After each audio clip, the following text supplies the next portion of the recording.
visitors, welcome to the Australian War Memorial's last post ceremony. My name is Caris May, and joining us today from the Royal Australian Navy is Commander Paul Mogger. We warmly welcome the family of Flight Sergeant William Russell Yeager, whose story will be read shortly. We welcome the veterans who have served, those that are still serving, and the families that support them. We acknowledge the members of RSL and Services Clubs Association, RSL Victoria and RSL Queensland, who are watching the broadcast of this ceremony from around Australia. During this ceremony, wreaths will be laid at the base of the pool of reflection by family and visitors to the memorial. To commence this evening's ceremony, I invite you all stand and join in singing the national anthem.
The Australian War Memorial was a vision of Charles Bean, Australia's First World War official historian. Bean landed with the Australian troops on Gallipoli and stayed with them at the front through to the end of the war. The idea of this national memorial and museum came to him at Pozières, France, in the depths of the bloody fighting of 1916. Bean's idea was that this would be a place where families and friends could mourn loved ones buried in faraway places. It would also be a place that could help all Australians understand what these men and women had endured and what they had done for us. Bean's vision, to which we remain true, is best expressed as inscribed at the entrance to the memorial's galleries. Here is their spirit, in the heart of the land they loved, and here we guard the record which they themselves made. Tonight, we will read the story behind just one of those on the Roll of Honour, which lists the names of more than 102,000 men and women who have given their lives for us in war and operations for over more than a century. But first we present a lament, Flowers of the Forest. Wreaths and floral tributes will now be laid at the base of the pool of reflection.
Today, we remember and pay tribute to Flight Sergeant William Russell Yeager.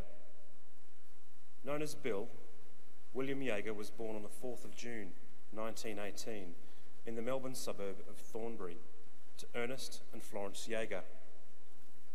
As a boy, he attended Thornbury State School and then Collingwood Technical School before going on to work as a butcher. In July 1941, Yeager enlisted in the Royal Australian Air Force and began training as an air bomber. Just under a year later, he embarked for overseas service. As part of the Empire Air Training Scheme, Yeager was one of almost 27,500 RAAF pilots, navigators, wireless operators, gunners and engineers who, throughout the course of the war, joined Royal Air Force squadrons or Australian squadrons based in Great Britain. Arriving in Britain, Yeager undertook further specialist training before being posted to No. 15 Squadron, Royal Air Force. Equipped with the 4-engined Avro Lancaster heavy bomber, No. 15 Squadron was part of RAF's Bomber Command. On the night of the 21st of January 1944, the Lancaster, in which Yeager was a crew member, took part in a raid on Magdeburg in Germany. During the raid, Yeager's Lancaster was shot down and crashed near the village of Vermlitz, several kilometres west of Magdeburg. Yeager, who was 25 years old, and all 6 of his fellow British crewmates were killed in action. Today, Yeager is commemorated on the Air Force's memorial overlooking the River Thames at Runnymede. The memorial lists all the missing British and Commonwealth airmen with no known grave.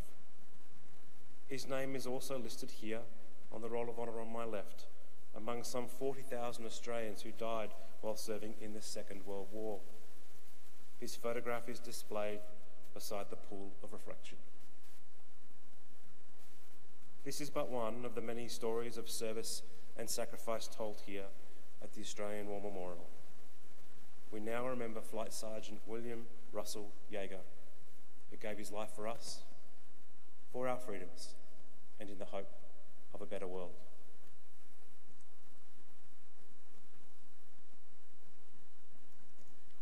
Could you all please stand for the ode and last post?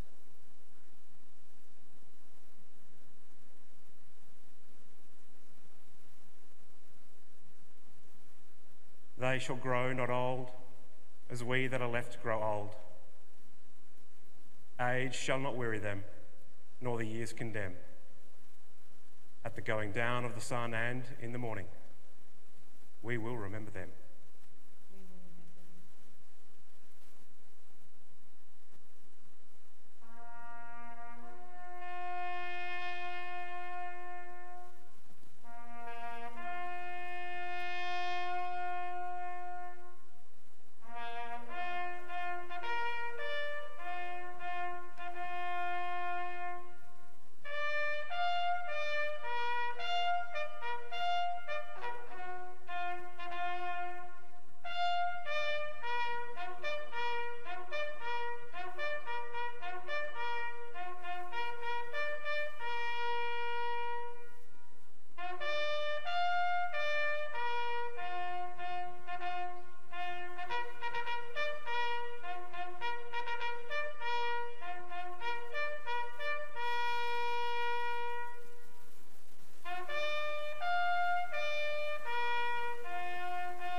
Lest we forget. Lest we forget.